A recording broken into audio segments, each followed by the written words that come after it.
Hey everybody, welcome back to Cruising with Phil. Thanks for being here. Don't forget to like, subscribe, and hit that notification bell. I appreciate it.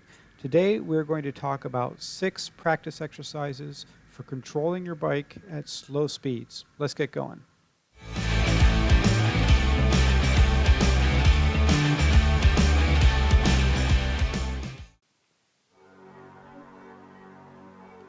Alright, so before we get started on these exercises, one thing is very important is to learn some of the tips and tricks that are needed to control your bike at slow speeds, and those are all found in this video here. So if you want to get the best out of this, I would suggest watching that video and then move on to this one.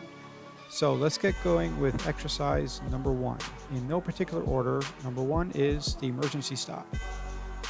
To practice emergency stopping, well, first of all, you want to be in a fairly open area, find an empty parking lot or something like that that you can practice in without disrupting traffic. So anyway, back to the emergency stop.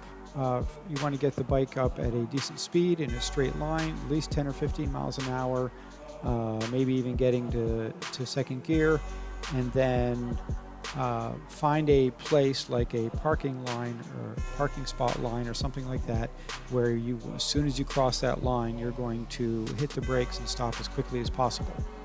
Now you want to use both brakes, both front and back. Your 70 to 80% of your stopping power is going to be in the front brake, but you do want that back brake as well for the best stopping power that you can have. Obviously, don't forget to pull in your clutch so that you don't stall the engine when you stop. Key thing here is to remember to keep looking ahead so that you don't drop the bike. If you look down as you're stopping, you run the risk of dropping the bike. All right, exercise number 2, the swerve. Again, you want to get the bike up to a speed of 10 or 15 miles an hour, and then you want to pick a object in the road or a line or something that you're going to swerve around. So swerve, again, if you're at 15 miles an hour, a swerve means you're using counter steering, and you're going to push hard on the right side to swerve to the right. You're going to push hard on the left side to swerve to the right, to the left, and then swerve around that object that's in the road and keep on going.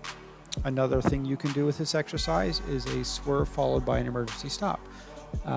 So if you're in a traffic and you have to swerve around the back of a vehicle or something like that, or an object in the road, and you need to do a quick stop to make sure you don't go off the road, this is a good thing to learn. Keep in mind, though, that you need to make sure you straighten up and have good control of your vehicle before you do the emergency stop. So you're going to do a quick swerve and then emergency stop.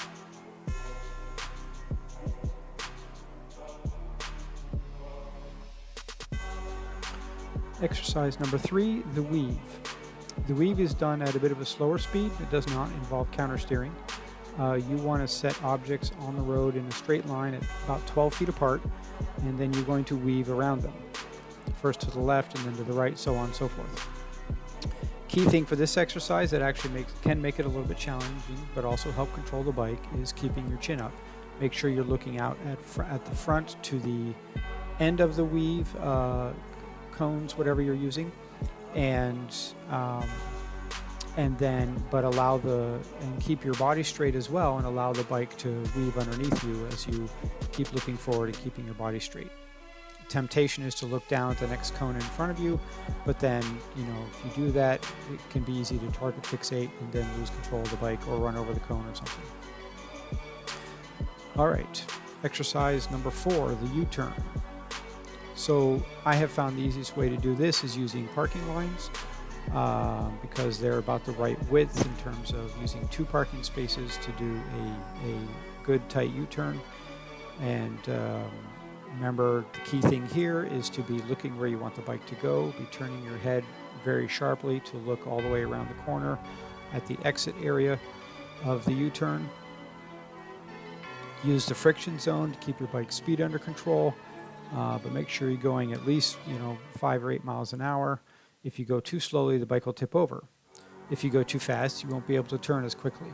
So, it's just finding that balance in between, and make sure you try it in both directions.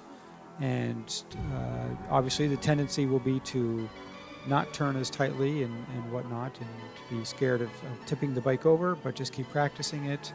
And the key thing is again, turning your head, keeping your bike speed up, and then allowing the bike to lean over through that turn.